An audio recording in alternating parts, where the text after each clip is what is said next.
Mga kapatid, may ginawa si PBBM na ikinagulat ng marami, mga tol, no? May bagong mandato no ng National Security Council kung saan ay tinanggal niya ang vice presidente at ang mga dating presidente sa pag-uusap o sa usaping National Security Council. No, maraming umalma, maraming sumang-ayon. Pero eto magandang explanation para at least mas maano tayo, no, mas matuto tayo o mas magkaroon tayo ng tamang kaalaman tungkol sa mga bagay na ganito bago tayo magbigay ng reaksyon at opinion, mga kapatid. Mula rito sa News 5 Everywhere, dito sa News Explained, no, mula kay Ed Linggao, mga kapatid, no, mandato ng National Security Council. Alright, alamin natin itong usaping ito, mga kapatid, na may kinalaman syempre sa national security natin, mga kapatid, bilang isang bansa, no? Bago natin to simulan, huwag mong kalimutan mag-subscribe, click mo na rin ang notification bell para ma-notify ka whenever na may mga bago tayong reaction video tulad nito. Alright, so wag na natin patagalin pa, panoorin na natin to, mga tol. Ang tanong po ng ilan, kasama ba talaga ang Vice Presidente sa tinatawag na National Security Council? Balikan lang po natin siguro ang kasaysayan ng NSC. Oy, eto may history, maganda to. Mula po nang magtatag ng isang advisory body ang mga Pangulo ng Pilipinas sa issue po ng national security, parating kasama ang Vice Presidente. Taong 1935 pa lamang, pinirmahan ni Pangulong Manuel Quezon ang EU No. 3. Tinalaga si General Douglas MacArthur bilang military advisor ng Philippine Commonwealth. Okay. At tinatag ang tinawag noong National Defense Council. Ang trabaho nitong council, i-advise ang Pangulo sa mga issue ng national defense. Okay, so alam nyo, mga tol, kahit na ikaw ang presidente, inihalal ka ng taong bayan, hindi nangangahulugan na perpekto ka, alam mo na lahat. No, marami kasing sangay ang bawat lipunan, maraming usapin na kailangan mong aralin, kailangan mong bigyan ng atensyon at bigyan ng tugon, mga tol. So pagdating sa national security, syempre, ito pag-uusapan natin sa national security, ganun din. Pagdating sa agrikultura, sa edukasyon, 'di ba, may iba-ibang mga advisor 'yan. Pagdating sa national security, mga kapatid, kailangan bilang presidente, 'di ba? Bukod sa dapat matalino ka at magaling ka magdesisyon, syempre may mga advisor ka na nagsasabi sa iyo kung ano yung mga dapat, di mo dapat gawin. Yun ay suggestion, pero bilang isang presidente, ikaw pa rin ang may huling pasya o desisyon. So eto nga, no, merong advisor ang presidente natin, mga tol. Noon pa lamang 1935, kasama na bilang miyembro ng National Defense Council ang Vice Presidente. Ang trabaho kasi ng Vice ay humalili sa Pangulo kung may masamang mangyari sa kanya. Okay. Kasi siya yung papalit bilang presidente. Tapos ang giyera, taong 1947 naman, binago ang pangalan nito ang Council of National Defense of the Philippines. Kasama pa rin po ang Vice Presidente sa listahan po ng mga miyembro. 1950, panahon ni Pangulong Elpidio Quirino nang tawagin na itong National Security Council. Okay. Miyembro pa rin ng Vice Presidente, mga miyembro ng Gabinete ng Pangulo at ilang piling opisyal ng Senado at Kongreso na may kinalaman sa National Defense. So pag sinabing national defense, ito yung pagdepensa natin, national, mga tol, sa security, seguridad natin. So kasama talaga dapat nakakaalam ng mga bagay na ganyan, yung Vice President, hindi pwedeng President lang dahil at kung ano man ang mangyari, 'di ba, sa presidente. Halimbawa, magkaroon tayo ng halimbawa, itong mga panahon na yan, gera yan, 'di ba? Itong mga panahon na yan, 'di ba, magkaroon ng gera at masawi, mga kapatid, yung presidente. Ang papalit sa kanya automatic, syempre, yung Vice President. So dapat alam niya yung mga tungkol dun sa napag-uusapan. So kasama talaga yung Vice President, 'di ba?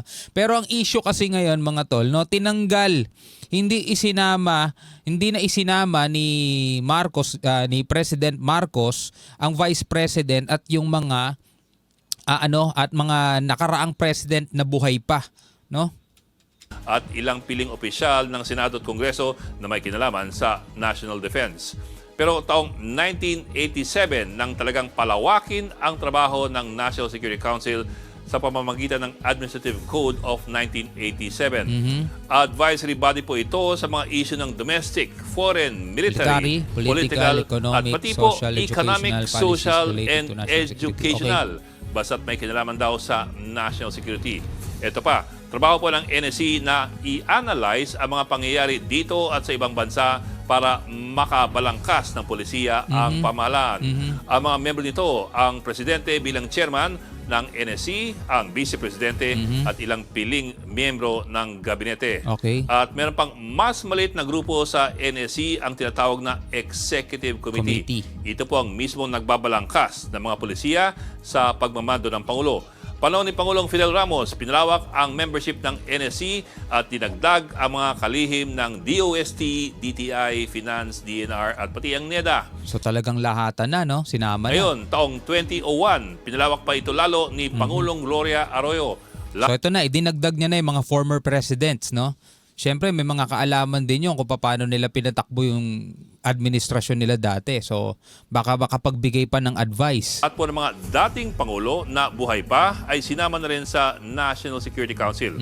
Pero bago magtapos ang 2024, yun na nga, nagbuwas ng membro si Pangulong Marcos. At sa kanyang mga tinanggal, ang tatamaan talaga Yung magtatay. ay si VP Sara Duterte at ang kanyang ama na si dating Pangulong Duterte. Ang mga So lahat-lahat na yon, kahit buhay pa yung mga dating presidente tulad ni Erap at saka ni Gloria Macapagal Arroyo, tanggal na sila, di ba? National Security Council 2024 removal of Vice President. No, yung vice presidente at saka yung former presidents, no, hindi lang to sumisentro kay dating Pangulong Duterte, kundi pati sa iba pang nabubuhay pa, 'di ba? Si Erap na lang at saka si Gloria Macapagal Arroyo ang nabubuhay pa, 'di ba? So wala na rin sila, hindi na sila kasama sa NSC. mga former presidents ay hindi na po kasama. Sa unang pagkakataon, sa loob po ng halos 9 na dekada, 89 years, ang vice-presidente ay hindi na po kasama sa highest advisory body sa national security. Okay, so eto mga kapatid, gusto ko lang hingin yung inyong opinion bago natin ipagpatuloy ito. Hindi pa man tapos yung explanation ni Ed Linggau, ay gusto ko nang makuha ang inyong mga saloobin, ang inyong palapalagay, ang inyong opinion mga tol. Sa tingin ninyo, okay ba ang pagpapasya ni Pangulong Marcos na alisin sa National Security Council ang Vice President? Alam naman natin mga tol, hindi maganda relasyon nila ngayon. 'Di ba? At etong nakaraan nga mga kapatid, alam nyo na matindi bangayan nila, kaya talagang hindi, ikaw mismo makakapagsabi kung ano ang nasa isip ni President Marcos, 'di ba? National security kasi pinag-uusapan dito, seguridad. So parang wala na siyang wala siyang tiwala kay Vice President na makakatulong to sa national security natin. Siya nga mismo hindi secure . Kasi 'di ba sabing gano'n ni Vice President, meron na siyang kinontrata na pag may nangyari sa kanya, yun ang magliligpit kay sa first couple, si Pangulong Marcos kay First Lady at saka kay House Speaker, 'di ba? Tapos mga former presidents, kasama na doon pati yung tatay ni Vice President si Duterte. Kasi si Duterte, mga tol, alam naman natin ilang beses niya na ring alam mo na kung ano-ano sinasabi niya rito kay Marcos, mga tol. Kaya ngayon, kung ikaw tatanungin, sa tingin mo okay lang ba, mga tol, no? Tuloy natin. Sadya ba ito? Ganito na lang po. Ang dating Pangulong Duterte, ilang beses na po kasing nagparinig na maaaring umalma ang mga sundalo laban sa Marcos administration. Oh, good point, no? At sa isang punto, nagtawag pa siya ng secession ng Mindanao. Oh, good point din. Gusto niyang ihiwalay yung Mindanao, mga tol. No, bakit ka nga naman isasama pa sa national security? 'Di ba? Kung nga hinihikayat mo, 'di ba? Ilang beses na sinabi ni dating Pangulong Duterte sa mga sundalo, parang hinihikayat niya indirectly, 'di ba? Sinasabi niya hanggang kailan kayo magiging sunod-sunuran sa presidenteng bangag, 'di ba? Sinasabi niya gano'n 'yon. So, paano ka nga naman masasama pa sa national security? Lalo na kung ang pinag-uusapan nating seguridad ngayon is yung mga banta ng pananakop ng China, tapos best friend mo. Lalo na yon, di ba? Baka kung ano mapag-usapan, makarating agad sa China.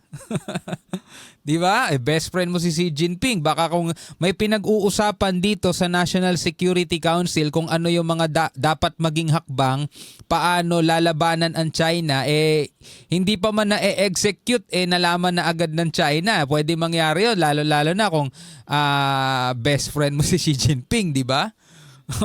Pwedeng ganun mga tol. Ito, ano ko lang to, pumasok lang sa isip ko. O nga pala, no? ang Duterte nga pala mga kapatid ay malapit sa China. So kung usaping national security, for example, security sa West Philippine Sea, military, baka nga naman malaman ng China agad-agad kung ano pinag-uusapan, di ba? Ganon din to si VP Sara mga tol, dahil 'di ba pag nang water cannon nga itong mga China Coast Guard mga tol, no comment siya. 'Di ba? Tuloy natin. Yun lang naman ay naisip ko lang. At si VP Sara nga, inununsyo dati na may kinontrata siya para patayin ang Pangulo at ang kanyang pamilya kung meron daw mangyayari sa kanya. Kaya't maaring kung problema na sila sa personal security, maaring hindi komportable ang Pangulo na isama sila sa mga usapin ng national security. Bawi na lang kayo. Bawi na lang yung mga vice president na susunod sa susunod na administrasyon. Malay nyo ibalik, 'di ba? Depende kasi yan sa presidente.